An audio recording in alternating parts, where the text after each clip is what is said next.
Welcome to my Airbnb and welcome to Rhinebeck.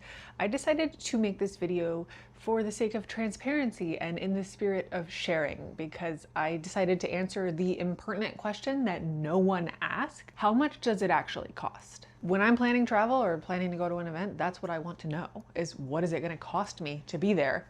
And I thought you might be wondering that as well. So we're here in my Airbnb that I overpaid for. We'll get to that because I have some tips for you about planning for Rhinebeck, but I do actually want to divulge every penny that I'm spending here. So I am going to break it down into categories because obviously a lot of things about Rhinebeck are going to vary person to person. Every part of it, in fact, which I'll discuss as we go through the segments of the video. But I will start by saying, let it be a framework or guidelines for you to consider how you might come here if you're trying or thinking about coming here. I'm going to break it down and we'll do a segment about lodging and a segment about travel and of course spending at the event, which is a big one. But for now, let's talk about lodging first because we're here. Now, like I said, overpaid a little bit for this Airbnb. It in fact cost me over $600. Don't freak out. You don't have to pay $600. There are a couple reasons it cost me that much. First of all, I'm staying 3 nights. There's a lot of reasons that you might stay fewer nights than this. In the past, I've never stayed 3 nights. However, this year, because I'm attending multiple events, because I'm filming multiple events, I wanted to get here a day early and stay the entire weekend. So I'm paying $600, which is about $200 a night. Even that is high compared to what I've paid in the past. Now, of course, there's inflation and housing costs have gone up, and of course, prices have gone up for Airbnbs in accordance. And I can't speak to the whole market and how that's changed from past years, but in past years, I paid significantly less. I don't remember the figures off the top of my head, but here they are. In the last couple of years when I stayed overnight, this is how much I paid per night. Truly, I overpaid this year for 2 reasons, and they are 2 very important and specific reasons that I will discuss because they are both closely linked with my top 2 tips for reserving your lodging for Rhinebeck. The first one, and probably the most important tip I can give you, is book early. Like, book 2026 right now. I am recording this before I've even attended 2025, and I'm telling you, it fills up. There are not a lot of hotels in this region. It is largely short-term rentals like Airbnbs or Verbos, and the prices go up with demand, and also they fill up quick. This is a very car-based region. There's virtually no transit. There are very, very few ride shares. You're gonna need to use a car anyway to get around, more than likely. You're not gonna be staying right next to Rhinebeck. It's a very big region, and the entire radius for miles and miles and miles around all gets full up of people attending Rhinebeck. So the earlier you book, the better price you will get. Part of the reason that I overpaid is because I wasn't even sure, because of personal circumstances, whether or not I'd be able to attend this year, and I didn't book until a couple months ago. So while I know very well that I should have booked a year ago, I couldn't be certain that I was coming, and I ended up not doing it in time and then kind of had to wait to the last minute. So I had slim pickings. But before you run over to Airbnb and do it right now, let me get this next bit in because this is important. Try to book on the east side of the Hudson River.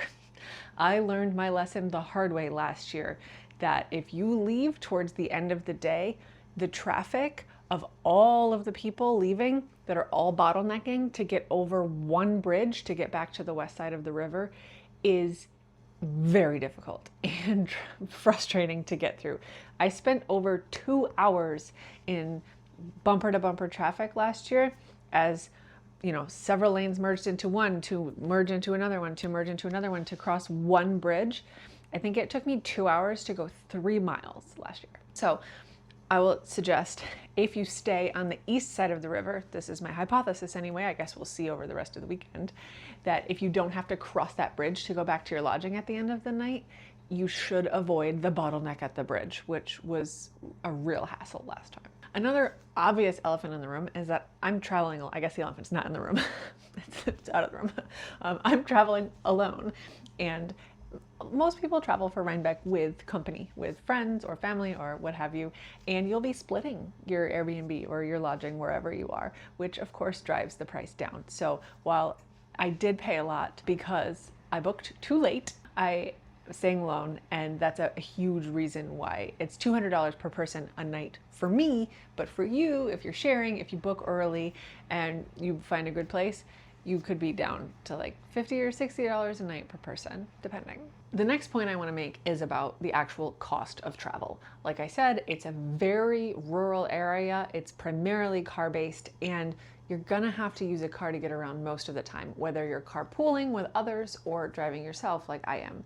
It's not ideal.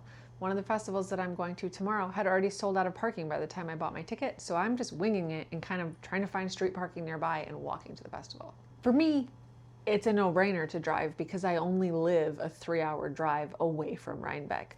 Obviously, a lot of people come from a lot farther away and they're taking other modes of transportation. Some are even flying to get here. That cost is going to vary widely compared to mine. I will include my gas and tolls and all of the money out of pocket that I actually spent to drive here, but of course, take it with a grain of salt. That's going to vary widely person to person. Another important element to mention is that I'm trying to save my Rhinebeck budget for yarn, so I don't intend to eat out every meal. Of course, if you're traveling with family and friends, you might want to eat out a little bit, and that's part of the social experience of the whole thing. But for me, traveling alone and doing so, it's almost like a business trip to film all these videos and upload them in the same weekend. I am not keen to eat out that much. I would rather save that money for spending at the festivals. So I, in fact, brought a bunch of groceries. Since I know I'm going to be away from my home for 9 meals in a row, staying Thursday night through Sunday afternoon, I brought enough to get me through the entire weekend. That includes my lunches at Rhinebeck. Because personally, I'm not interested in waiting in these lines just to get a snack. I don't think it's worth it. I'm sure there are so many great food booths to eat at here with tons of different options. However, a lot of the time you end up waiting upwards of an hour to get any food anywhere. And sometimes you end up just choosing something that you don't even necessarily want that much just because the line is shorter there. Now, this is one of the many similarities I've noticed between a big fiber festival like Rhinebeck and my own experience frequenting theme parks. So let me bestow some of my theme park wisdom on you, just in case it happens to come in handy when you visit Rhinebeck. First of all, bring your patient pants. People in dense crowds do not have spatial awareness and frustratingly walk in front of you, stop in front of you, cut people off, and are just generally not paying attention. There's a lot going on. It's sensory overload for everybody, so just be patient. I'm a fast walker, and I know I have to let go of that and just be part of the crowd because it's very, very difficult to walk anywhere quickly at a festival like this. Another element that's very similar to theme parks is that at meal times, it's so insanely busy. And one of the best ways to avoid that, while sometimes it's not ideal, it will save you a lot of your browsing time otherwise, is to eat off peak meal hours. If you eat kind of unusually early or unusually late, you're gonna have a much easier time getting food and get through those food lines much more quickly. Similarly, another tip I would say is you don't have to do all the trendy things. Now, of course, Rhinebeck itself is a trendy thing, so in the grand scheme of things, I'm not following my own advice. But on the scale of attending Rhinebeck, I personally don't think it's worth an hour to 90 minutes for a donut. You could wait in line for an hour and a half to get a donut, or you could wait in no line at all and get some hot cider from the local 4-H club. There's almost never a line at this booth, and honestly, it's just as seasonal of a treat with a lot less invested time. The same can be said about the souvenir tent. Absolutely, if souvenirs, or donuts for that matter, are super important to you and like that's one of the main reasons you want to be there, then go for it. Don't let me tell you off. But for me, getting the tote bag or getting a certain t-shirt is also not worth my time at Rhinebeck. I'll pop into the souvenir tent at the end of the day on Saturday, or better yet, on Sunday morning, because the line is much, much, much shorter and it takes far less of my day.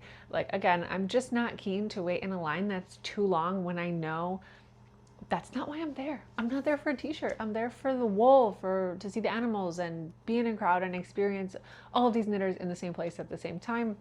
And I'm not gonna wait for a t-shirt when I'm doing that. So that's most of my overhead costs going into the weekend. So now that you know about those, let's carry on with the rest of the weekend and we will see how much I spend.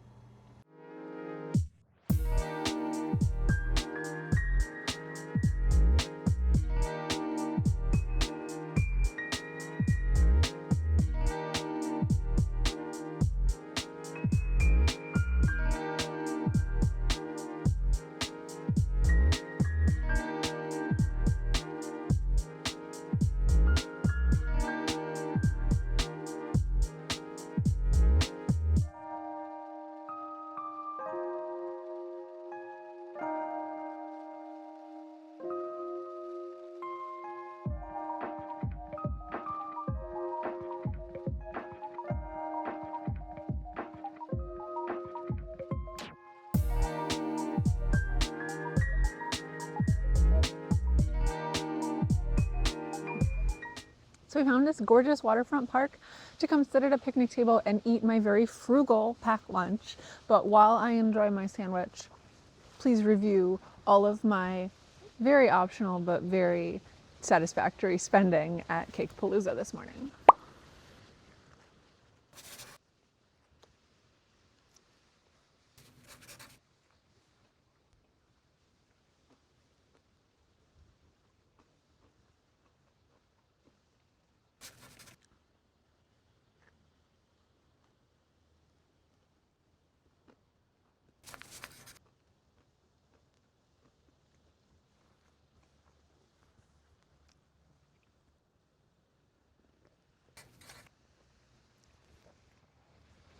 I think it's worth mentioning that the only yarn I actually bought was for a project, for a Christmas present for two of my relatives. And it was yarn that I came in expecting to purchase.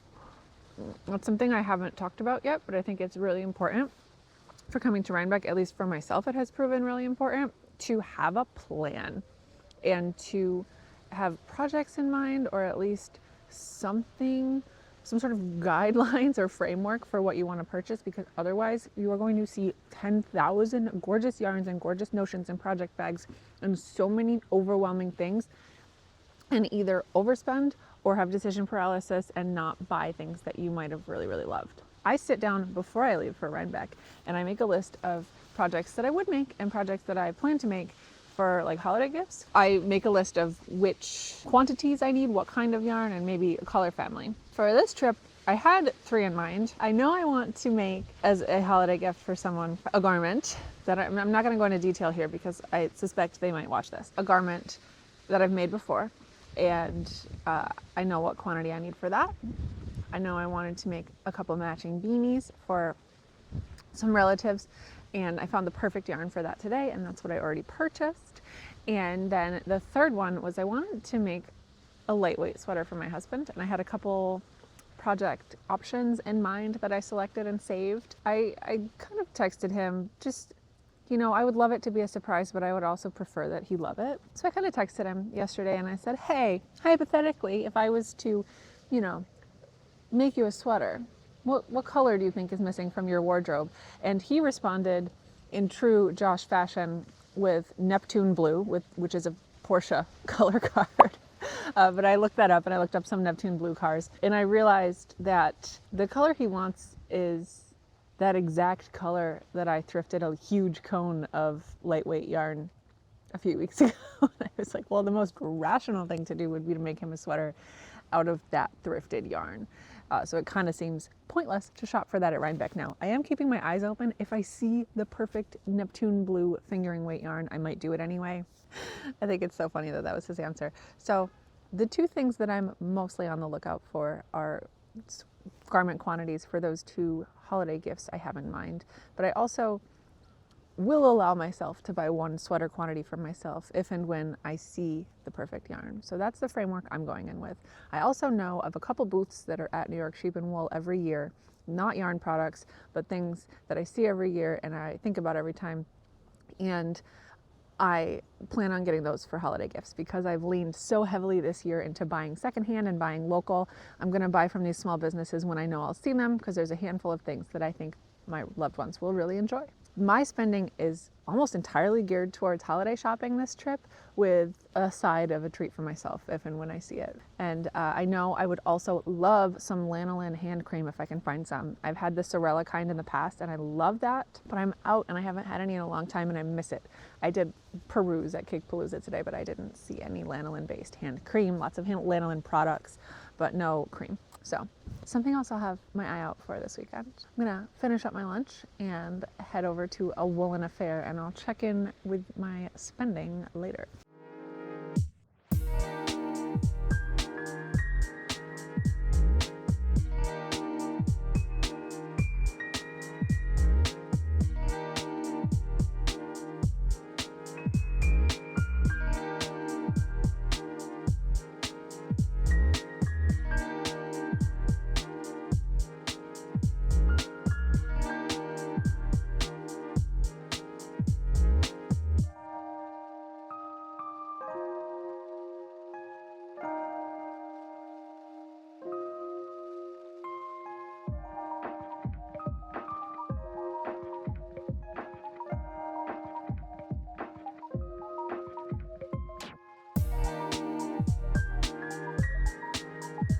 Spending check for a Woolen Affair. I did splurge, but we all knew it was going to happen. So here are my few acquisitions from a Woolen Affair. This free Hobby tote bag, because Hobby was giving out yarn. So they were kind of basically just giving it away to everybody, but it was like a spin a wheel and it determines if you get 1, 2, or 3 free skeins, and they had bins of skeins to choose from. I won 2 free skeins, so I got 2 matching skeins of this sport weight wool. I can make a hat or something. It's a cute promo. I also thankfully found lanolin hand cream, which was one of the things I wanted to get at Rhinebeck this year. So this company had a bunch that smelled delicious, Utopia, but I chose this lemon and rosewater one. I'm very pleased to have it because I really do love to have lanolin based hand cream next to my chair in the winter because my hands get so dry. And then for the real purchase, I fell in love with this yarn instantly, and it's this very rustic woolly sport weight from Stone Cellar Dye Works. I don't know how well it's coming across in the sun. On every other base they had, this was so purple. It was this like tonal, almost variegated, very, very purple. On this base, it's the like perfect warm brown that I kind of didn't even know I was looking for. In my head, I kind of wanted to get a brown color, but I didn't know which one. I just thought if I make myself another sweater, a dark brown sweater is kind of missing in my wardrobe. And I was straight struck by this base. Genuinely love it. I knew I would need to get at least 3 to make myself a sweater. However, this booth had a sale on, and if you get, it's $30 a piece, or if you get 5, it's $125. So it's basically like the 5th skein is $5, and they only had 5, and you shouldn't separate the litter like that. So I took them all. And then I figured if I want to make something super oversized, I can, or if I want to make something brioche, I can. I'm not limited by the yardage. And of course, I love this color. So if I have leftovers, I can make myself something else. The world is my oyster, so to speak. But there we go. That's a Woolen Affair. And the small festivals are down. So let's see how I fare at the big ones. Good morning. We are here at New York Sheep and Wool. I arrived earlier than I thought I would. I'm here half an hour early, but instead of queuing up back there, I don't know if you can see the queue forming, I'm gonna talk admission because we never talked about that. It varies a little. Here, the main event, New York Sheep and Wool, they only sell day passes. Even though there's 2 days, there's no combo pass to get both days. It's just a straight, easy price of $13.50 per day. I'm going both days, so I bought 2 day passes. Yesterday, the satellite festivals are always a little more. They're a little more boutique and smaller scale, so they do charge more.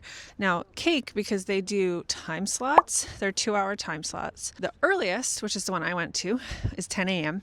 And that 2-hour time slot is the most expensive. It's closer to $30. They're odd prices, but it's closer to $30. If you're going to the last time slot of the day, the selection might be a little picked over. It's closer to $15. I think. So, take your pick. It's difficult to weigh those options and choose sometimes. For me, prioritizing a Woolen Affair this year was why I chose to do Cake in the morning, and then I bought a half-day ticket to a Woolen Affair. It's near $50, like $45, to do a full day at a Woolen Affair. They don't do time slots. They do full day or half day. And they do have like a quite expensive preview party the Friday before, which was not an option, or the Thursday before, excuse me. That was not an option for me. But I did the half day. I think it was about $30 all in. Here's some numbers. I didn't do the math yet, but you can see it. I think it's worth it. I think New York Sheep and Wool is obviously the most value. It's the big one. There's a lot more vendors. There's a lot more interesting things to do and to look at, and it's the cheapest.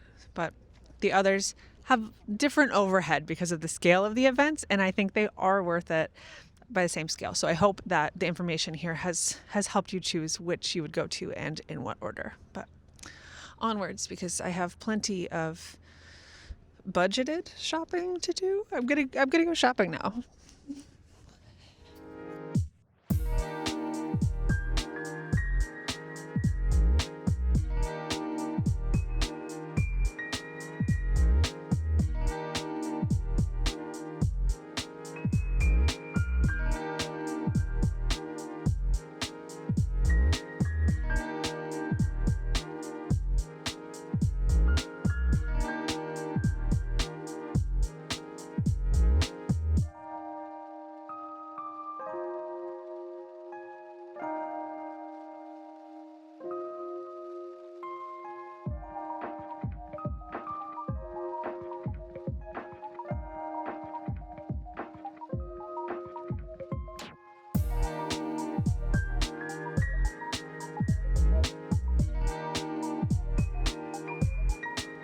Checking in after my first morning of my first day at New York Sheep and Wool. So I did spend a bunch of money this morning.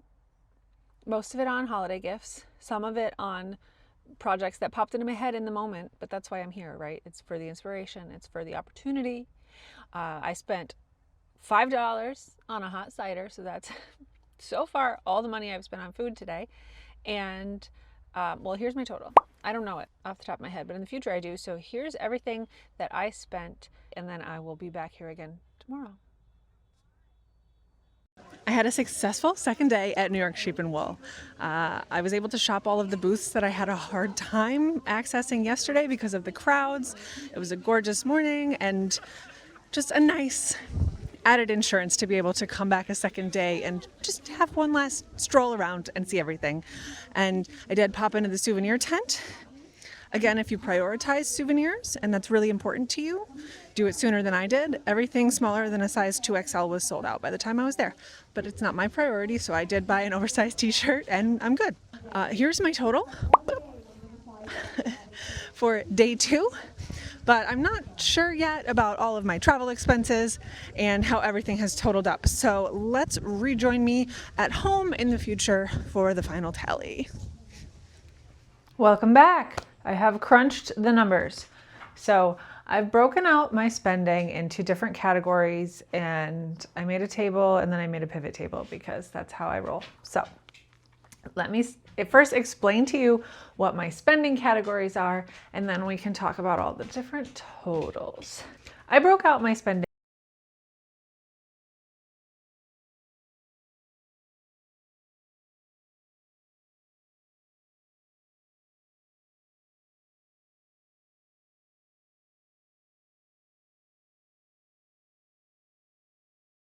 into categories: lodging, transportation, food, discretionary spending on holiday gifts, and discretionary spending on presents I brought home to my family to make myself feel better for leaving them for 3.5 days.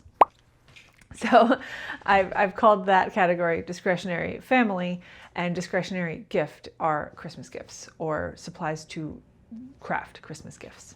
Yes, I spent a lot, but I don't think I overspent, and let's talk about why. I'm going to start with the obligatory statement about how not everybody has the same means or the same priorities or privileges to be able to do this.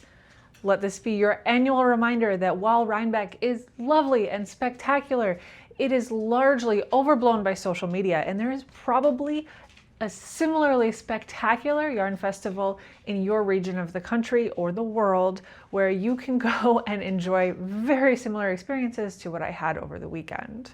I love Rhinebeck, but I'm from this area, which is one of the privileges that I'm discussing here. It's super easy for me to take my family's personal vehicle and drive to Rhinebeck and spend a whole weekend there and spend virtually nothing on transportation. Obviously, if you live in the Northeast or, the tri-state area, your transportation costs are going to be pretty similar. Now they're going to go up if you have to rent a car. They're going to go up if you have to fly here first. There's a whole giant spectrum of transportation costs, and mine are very specific because I already live around here. Similarly to what we talked about earlier, I think I overpaid for lodging because it's not average for somebody to pay $200 per person per night for this region. It's truly just because I waited too long to book and because I was staying alone instead of splitting lodging costs. So give and take. These categories should be taken with a grain of salt. Similarly, I think I did great on not overspending on food. I think I really tremendously underspent on food. I didn't buy a bite of food the whole weekend. I bought a couple beverages, a hot cider one day, a soda the other day, while I was at festivals, just like a little treat. But I didn't purchase any food the entire time because I was very fastidious about my packed lunches and making food at my Airbnb for my meals because I would rather spend my money on yarn. I spent, $55 on the groceries that I brought with me, and I didn't eat it all. I only ate about half of it, but I brought extra so I would have some variety and choices and didn't feel siloed into something I didn't feel like eating that day and end up ordering out anyway. To avoid that, I just brought too many groceries. I only ate about half of them, and I brought the other half home and kind of assimilated them back into my household kitchen. So realistically, I probably could have spent about $30 on groceries, but I brought extra just to be sure. Okay, now that we've talked about the boring categories, let's get to the fiber and the yarn, the shopping, the fruit of the whole trip, because that's really why we're here. Now, obviously, not everybody has the means to attend something like this and spend $600 on an Airbnb and $850 on yarn and souvenirs. I think I discussed this a bit more in the vlog that I've already released, but I don't really buy yarn throughout the year. I thrift most of what I buy, and this is a recent development for me. This year, I've really dove headfirst into underconsumption and not purchasing new things, and I try to buy everything secondhand, and that includes my crafting supplies, which has a lot of options. I've been able to find a lot of yarn out there, but obviously a lot of times if you want to buy something for a particular project or in a particular color, it's not always easy to find what you need when you need it. So I do buy new occasionally. I do try as well as I can to buy local or to buy from a small business, which means that Rhinebeck weekend is a rare opportunity for me to stock up for the whole year. I think there was one other day this entire year in 2025 where I actually went out to my local yarn store and bought new yarn. Other than that, everything I've bought new this year was at Rhinebeck this trip. So for me, it's a lot of money to spend on yarn, but it's also basically 80% of my annual yarn budget that I'm spending at once because this is a good opportunity to do it. So, of course, again, grain of salt with all of this. Regardless of your annual yarn budget or your monthly yarn budget or your Rhinebeck yarn budget, not everybody's going to spend the same amount. But for me, and take it easy on me, comment section, because it's really hard to put yourself out there and divulge specific financial information online. Everybody's got different situations. For me, this worked. And I'm pleased, and this is about average spending for me for a healthy Rhinebeck trip. When I've got some spending money and I'm able to think ahead and stock up for future months. I did also buy most of my discretionary yarn for myself.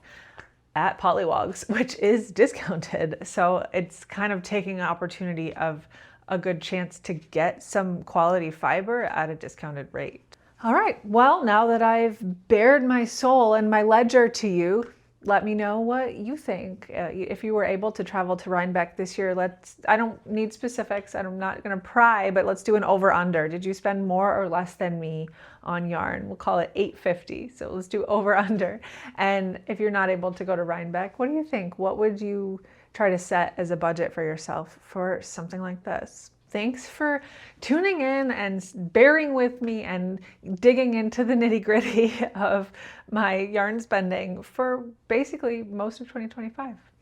I appreciate that you watched and that you were considering subscribing. Would you?